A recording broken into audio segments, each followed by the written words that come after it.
தமிழக மக்கள் அனைவருக்கும் நன்றி வணக்கம். விஷயத்தை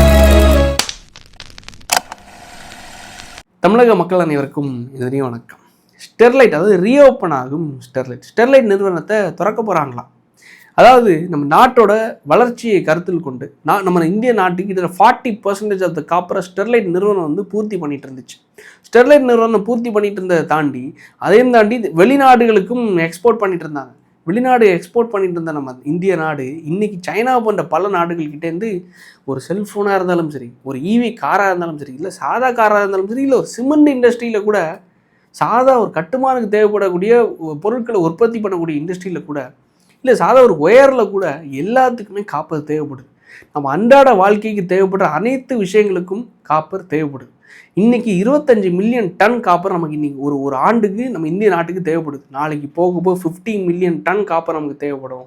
அதையும் தாண்டி இதோட மதிப்புங்கிறது 16,000 கோடிக்கு மேலே ஒரு ஆண்டுக்கு செலவு செய்யப்படுது. இதே தாண்டி இது போக 30,000 crores 50,000 crores சொல்லிட்டு ஏற தான் செய்யும். இது மக்களுக்கு தான் இன்னும் பாரமாக போய் சேரும். அதே தாண்டி இந்திய நாட்டுக்கு இது பாரமாக போய் சேரும் அப்படின்னு சொல்லிட்டு ஸ்டெர்லைட் நிறுவனம் நமக்கு வேணும் அப்படின்னு சொல்லிட்டு ஸ்டெர்லைட், அதாவது காப்பருடைய தேவையை கருத்தில் கொண்டு ஸ்டெர்லைட் நிறுவனம் என்ன பண்ணுறாங்க, க்ரீன் காப்பர் என்ற பெயரில் ஒரு இனிஷியேட்டிவ், ஒரு ப்ரொப்போசலை தமிழக அரசாங்கத்தோட டேபிளில் கொண்டு போய் வச்சுருக்காங்க. ஆக்சுவலாக இந்த ஸ்டெர்லைட்டோட ப்ரொப்போசலை தமிழக அரசாங்கம் ஏற்றுப்பாங்களா இல்லை நிராகரிப்பாங்களா அப்படிங்கிறது பொறுத்து இருந்து தான் பார்க்கணும். காரணம் என்ன தெரியுமா, நான் இங்கே வந்து ஸ்டெர்லைட்டுக்கு ஆதரவாகவோ இல்லை ஸ்டெர்லைட்டுக்கு எதிராகலாம் பேச வரல. ஒரு 2 நாட்களுக்கு முன்னாடி ஸ்டெர்லைட் நிறுவனம் ரீஓப்பன் ஆக போகுதுப்பா அப்படின்னு சொல்லிட்டு இன்ஸ்டாகிராமில் ஒரு ரீல் பதிவு போட்டேன். ரீல் பதிவு பண்ணும்போது பல முட்டாள்கள் என்னென்னா, நான் ஸ்டெர்லைட்டுக்கு ஆதரவாக பேசுகிறேன் பாரு, ஸ்டெர்லைட்டுக்கு எதிராக பேசுகிறேன் பாருன்னு கீழே வந்து கமெண்ட்ஸில் கதறாங்க.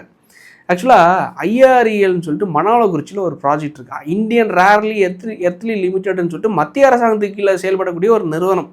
போன ஆண்டு இங்கே கன்னியாகுமரி மாவட்டத்தில் கிள்ளியூர்னு சொல்லிட்டு ஒரு தொகுதி இருக்குது. அந்த கிள்ளியூர் தொகுதிக்குள்ளே 7 தேசம் கொல்லக்கோடுன்னு சொல்லிட்டு 7 கடற்கரை கிராமங்களுக்கு அடியில் மணல் எடுக்க போகிறோம், நாங்கள் அதிலேருந்து மைன்ஸை எக்ஸ்ட்ராக்ட் பண்ணுறோம் அப்படின்னு சொல்லி, அது மினரல்ஸை எக்ஸ்ட்ராக்ட் பண்ணுறோம்னு சொல்லிட்டு ஐஆர்இஎல் ஒரு ப்ரொப்போசலை கொடுத்தாங்க. அந்த ஐஆர்இஎலோட ப்ரொப்போசல் இந்த தேதியில் கருத்து கணிப்பு வைக்கிறாங்க. மக்கள் உங்களுக்கு தேவையா தேவையில்லையா, இந்த திட்டம் இந்த ப்ராஜெக்ட் தேவையா தேவையில்லையான்னு சொல்லிட்டு மக்கள் நீங்கள் வந்து ஒரு ஒப்பீனியனை சொல்லுங்கன்னு சொல்லிட்டு அரசு தரப்புலேருந்து ஒரு தேதியை குறிப்பிட்டு கொடுத்துருந்தாங்க. நம்ம என்ன பண்ணோம் தெரியுமா, அந்த தேதியை குறிப்பிட்டு வீடியோவில் பதிவு பண்ணி தயவு செஞ்சு இந்த திட்டம் வேணாம் அப்படின்னு சொல்லிட்டு நீங்கள் போய் வாக்களிங்க. காரணம்னா அவங்க எந்த ஒரு மறுசீரமைப்பும் பண்ணலை. அங்கேருந்து மணலை எடுக்கிறாங்க, குளச்சல் இருக்கக்கூடிய எக்ஸ்ட்ராக்ட் பண்ணக்கூடிய பிளானில் கொண்டு போய் போட்டுறாங்க. அங்கேயும் இந்த எக்ஸ்ட்ராக்ட் பண்ணிட்டு அவங்க மினரல்ஸ் எடுத்துகிட்டு திருப்பி அந்த மணலை அதே இடத்துல கொண்டு போய் போட்டுடுறாங்க. இது மூலமாக கேன்சர் எமிட்டாக தான் செய்யுது, கேன்சர் உருவாக தான் செய்யுது, மக்கள் பாதிப்படைய தான் செய்கிறாங்கன்னு சொல்லிட்டு மக்கள் தரப்புலேருந்து சொல்கிறாங்க. ஸோ அதனால் நீங்கள் வந்து அவங்க எந்த ஒரு மறுசீரமைப்பும் பண்ணாத காரணத்தினால நீங்கள் வந்து அதுக்கு ஓட்டு போடாதீங்க, எதிராக ஓட்டு போடுங்கன்னு சொல்லிட்டு நம்ம வந்து கருத்து கணிப்பில் அந்த வீடியோவை பதிவு பண்ணி போட்டிருந்தோம். அதே மாதிரி தான் ஸ்டெர்லைட் அந்த ப்ரொப்போசல் வருது, க்ரீன் காப்பர் இந்த புது ப்ரொப்போசல் வந்துருக்கு. மக்கள் நீங்கள் இதை கன்சிடர் பண்ணிட்டு சொல்லுங்கள். காரணம் என்னென்னா, இவங்க வந்து மறுசீரமைப்பு பண்ணியிருக்காங்களா, கிப்சன் வேஸ்ட்டை வந்து வெளியேற்ற மாட்டாங்களா, எந்த ஒரு CO2 கேஸை இவங்க வெளியேற்ற மாட்டாங்களா, அதாவது கழிவுகளை இவங்க வெளியேற்ற மாட்டாங்களா, நிலத்தடி நீரை இவங்க பயன்படுத்த மாட்டாங்களா அப்படின்னு சொல்லிட்டு ஒரு ப்ரொப்போசலை கொண்டு வந்திருக்காங்க. இது உங்களுக்கு தேவையா தேவையில்லையா அப்படின்னு சொல்லிட்டு அந்த விழிப்புணர்வை தான் நம்ம ஏற்படுத்தணுமே தவிர, மக்கள்கிட்ட தான் கேட்கணுமே தவிர, மக்கள் நீங்கள் சொன்னால் தான் அரசாங்கம் அதை கருத்தில் கொள்வாங்க. இல்லைன்னு வைங்களேன். ஏன்னா ஒரு தரப்பு மக்கள் என்னென்னா 25,000 பேர்கிட்ட இதில் நேரடியாகவோ லைக் இன்டைரக்டாகவோ நாங்கள் வந்து பயனடைகிறோம். லாரி சங்கங்கள் பல லாரி வச்சுருக்கவங்க இதனால் பயனடைகிறாங்க. போர்ட்டில் பல தொழில்கள் இது வந்து டிபெண்ட் ஆகிட்டு இருக்கு. தூத்துக்குடி என்ற போர்ட்டை இன்றைக்கி வந்து ஒட்டுமொத்தமாக ஓஞ்சி போயிருக்கு. இது தொழிலே இல்லை அப்படின்னு சொல்லிட்டு பல மக்கள் அங்கே தொழில் செய்யக்கூடியவங்க, அதை டிபெண்ட் பண்ணி வேலையை இருக்கக்கூடியவங்க எங்களுக்கு இது வேணுங்கிறாங்க. இன்னொரு தரப்பு என்னென்னா, எங்களுக்கு இது வேணாம், அவங்க என்ன திட்டத்தில் கொண்டு வந்தாலும் சரி, என்ன வடிவில் வந்தாலும் சரி, எங்களுக்கு வேணான்னு சொல்லிட்டு ஒரு தரப்பு மக்கள் சொல்கிறாங்க.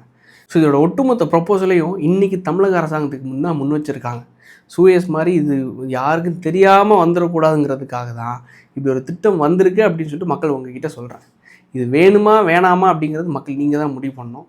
அந்த முடிவை ஏற்று தான் தமிழக அரசாங்கம் முடிவு பண்ணுவாங்க. இது மக்களுக்கு பாதிப்பு இருக்கா, இல்லை மக்கள் விரும்புகிறாங்களா, விரும்புனா நம்ம கன்சிடர் பண்ணலாம், விரும்பலைன்னா நம்ம வந்து இது ஒட்டுமொத்த நிராகரிச்சிடலாம். அவங்க என்ன வடிவில் வந்தாலும் தமிழக அரசாங்கம் நிராகரிச்சிடலாம் அப்படின்னு. ஏன்னா சூயஸ் வரும்போது யாருமே அது தெரியலை. சூயஸ் வந்து வந்ததுக்கு அப்புறமா தான் இந்த மாநகராட்சியில் அந்த ஒட்டுமொத்த கான்ட்ராக்டை சைன் பண்ணதுக்கப்புறமா தான் வெளியே தெரியுது. ஆனால் இந்த திட்டம் வர்றது யாருக்குமே தெரில. ஸோ மக்கள்கிட்ட நான் கொண்டு போய் சேர்க்குறேன். ஏன்னா நான் வந்து 11th படிக்கும்போது இந்த இந்த இந்த விஷயத்தை பற்றி நான் கேள்விப்பட்டேன். அதாவது லைக் கரெக்டாக மே மாதம் 28ஆம் தேதி 2018 வருஷம் நான் 11th ஸ்டாண்டர்ட் படிச்சுட்ருக்கேன். 11வது படிக்கும்போது 13 அப்பாவி மக்களை சுட்டு கொன்னாங்க. சுட்டு கொன்னது மூலமாக இந்த கம்பெனியை ஒட்டுமொத்தம் இழுத்து மூடினாங்க. கோர்ட் வந்து டேரெக்டாக இது வந்து ஸ்டெர்லைட்டை வந்து திறக்கக்கூடாதுன்னு சொல்லிட்டு ஆர்டர் போட்டாங்கன்னு சொல்லிட்டு அந்த அந்த நியூஸ் செய்திகள்லாம் நான் அந்த டைம் பார்த்தேன். ஆனால் அதுக்கடுத்து இது வரைக்கும் மூடி இருக்குது. அதனால் எங்களுக்கு வந்து ஒரு பக்கம் என்னென்னா எங்களுக்கு வாழ்வாதாரமே போச்சுங்கிறாங்க மக்கள். இன்னொரு பக்கம் இது வந்து ஒட்டுமொத்தம் வரவே கூடாதுங்கிறாங்க மக்கள்.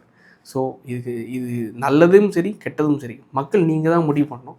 அந்த முடிவை ஏற்று தமிழக அரசாங்கம் என்ன முடிவு செய்ய போகிறாங்க அப்படிங்கிறத பொறுத்து இருந்து தான் பார்க்கணும். நாளைக்கு அடுத்த வீடியோவில் சந்திப்போம். நன்றி, வணக்கம்.